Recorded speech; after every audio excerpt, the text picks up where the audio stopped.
Welcome to the Hormone Hub, your go-to source for the conversations every woman in her 40s and 50s needs to have. I'm your host, Kylie Pinwill, your nutritionist helping you navigate your way through perimenopause, menopause and beyond so you can say goodbye to the endless fatigue, unexplained weight gain, hot flushes, PMS, mood changes and more that come on this hormonal roller coaster. If you missed the memo or think this is only for women of a certain age, ladies, it's time to think again. Now sit back, relax and enjoy the show. Don't forget to hit subscribe so you don't miss any of my latest episodes, which are released every week. Share it with your friends, your sweaty sisters. The more we talk, the more we help each other.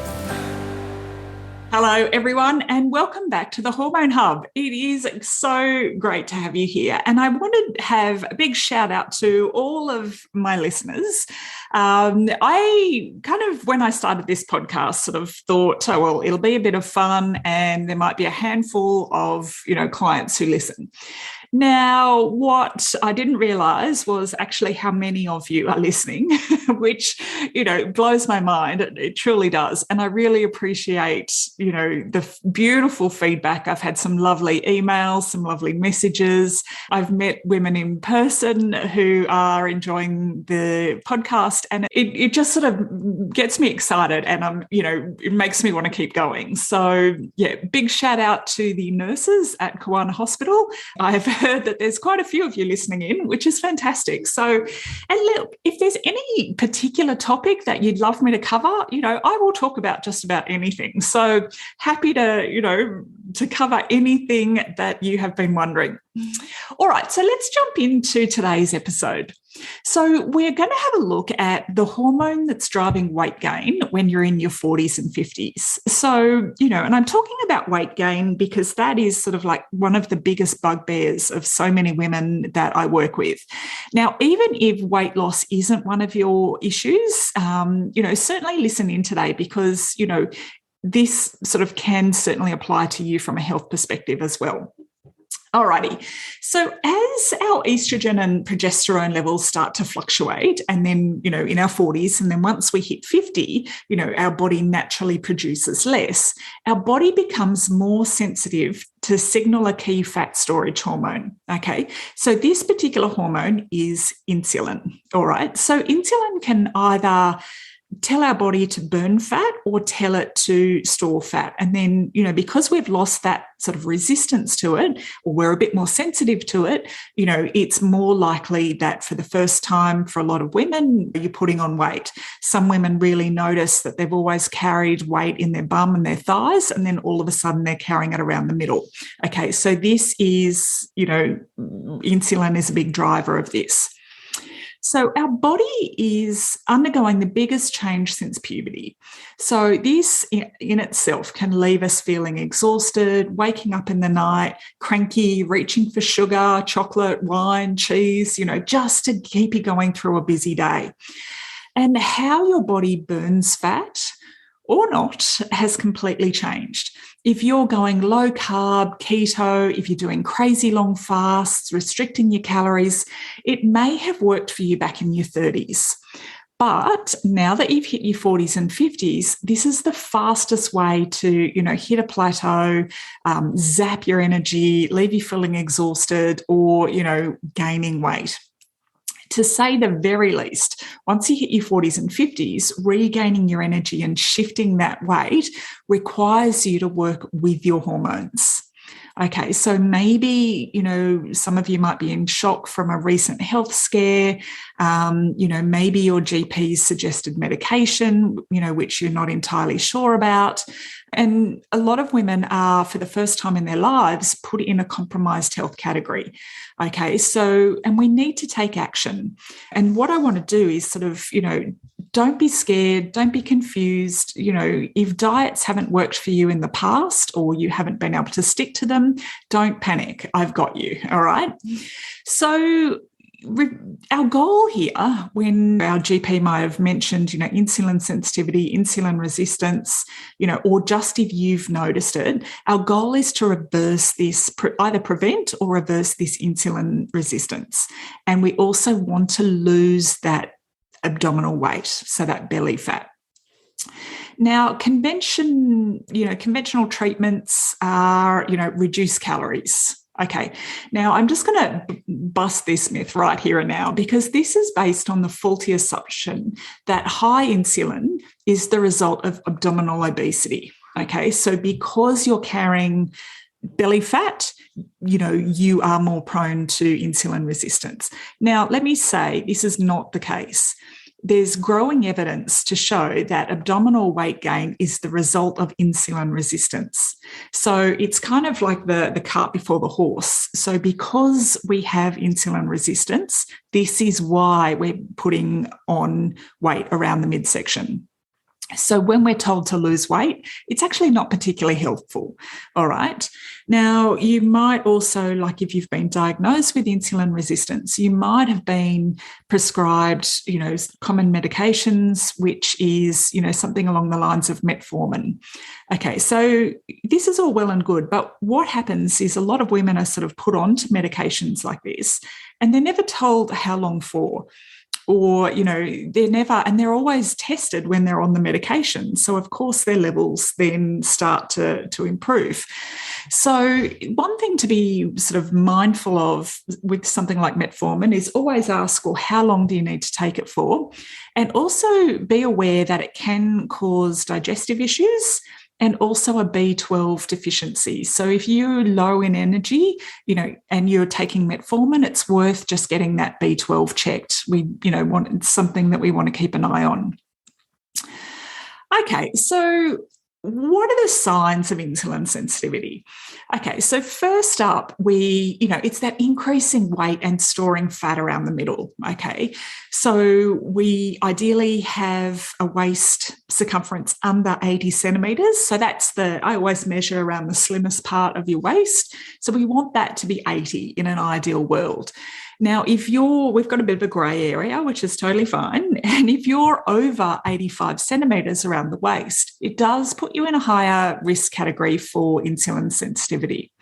Now, on a blood test, it might show high triglycerides and high LDL cholesterol. So I don't pay too much attention to your overall cholesterol measure because there's good cholesterol and bad cholesterol. And if you think of HDL as your happy cholesterol, H for happy, obviously, then that's the one, that's good. That's totally fine. We're totally okay if that's over the normal limit. Now it's the LDL. If you think of that as your lousy cholesterol, if that's high, then we've got a problem.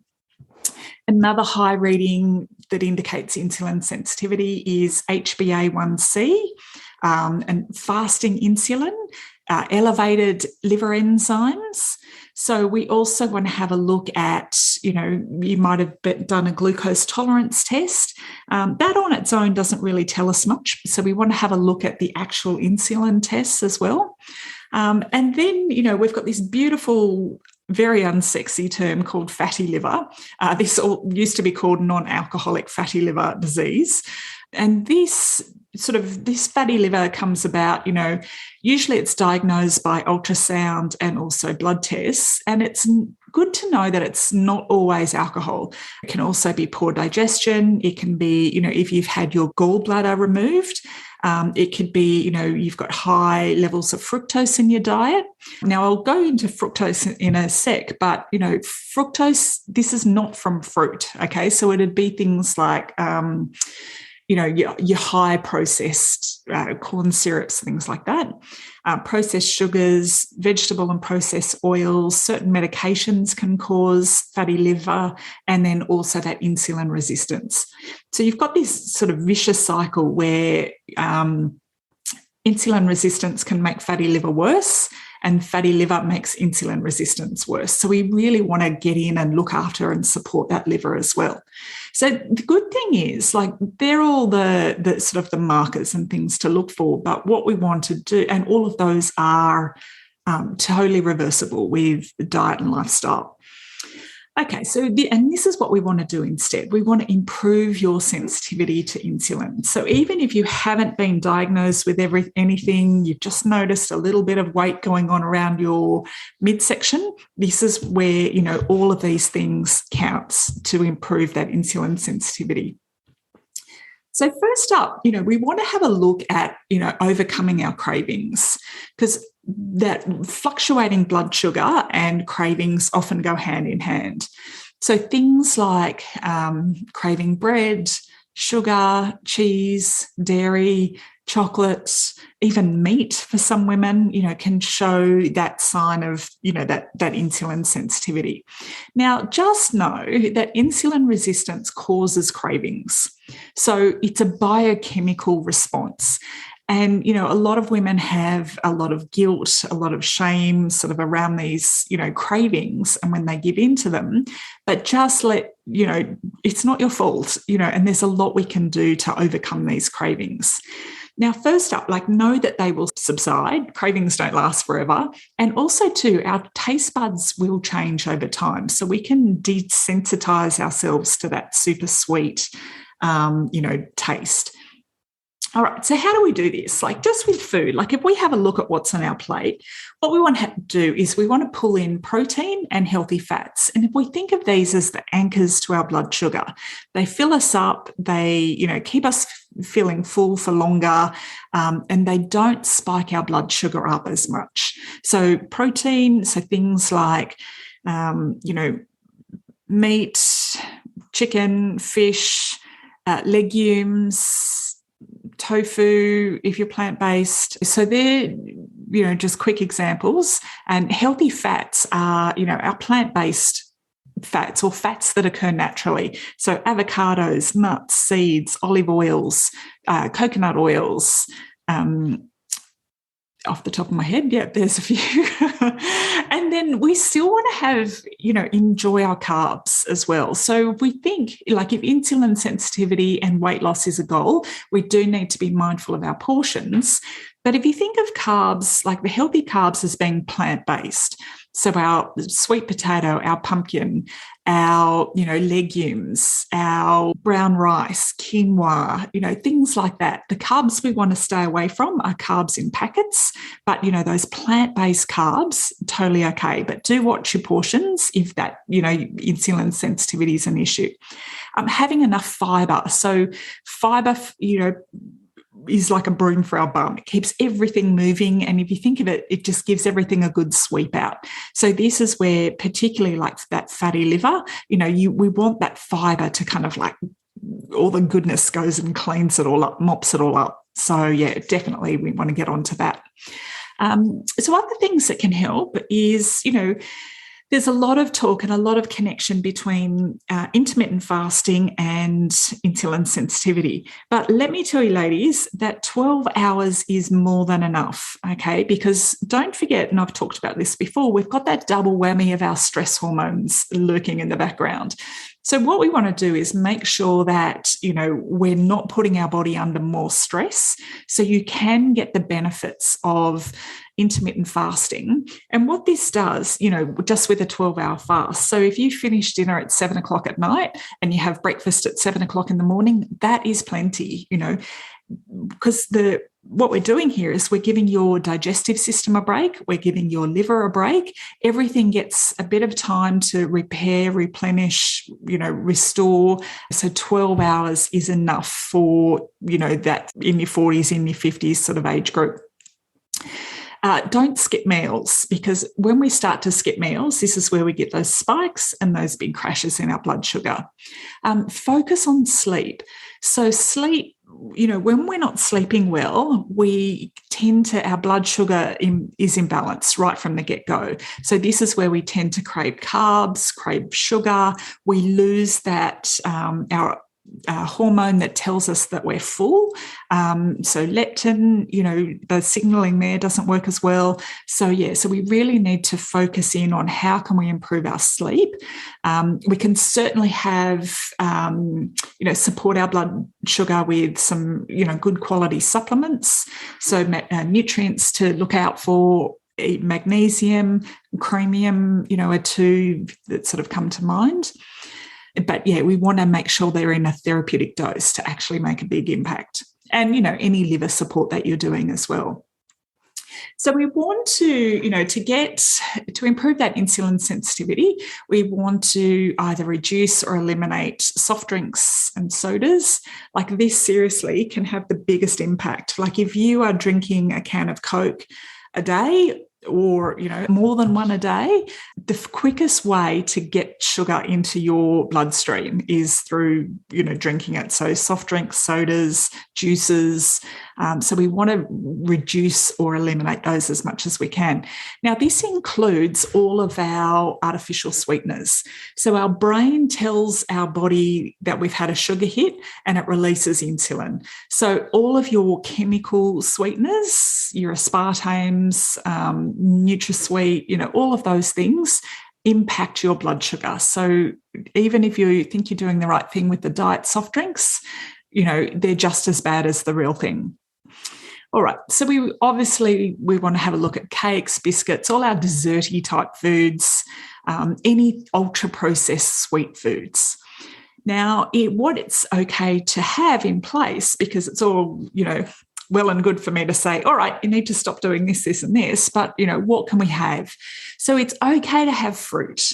It's okay to have dark chocolate, Now, with fruit, yes, there's naturally occurring sugars in fruit, but it's portion controlled, You are not going to get insulin sensitivity from an apple, not going to happen.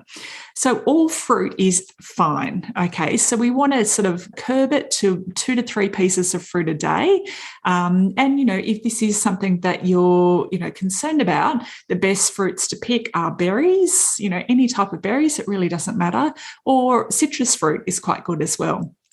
So don't be scared of fruit.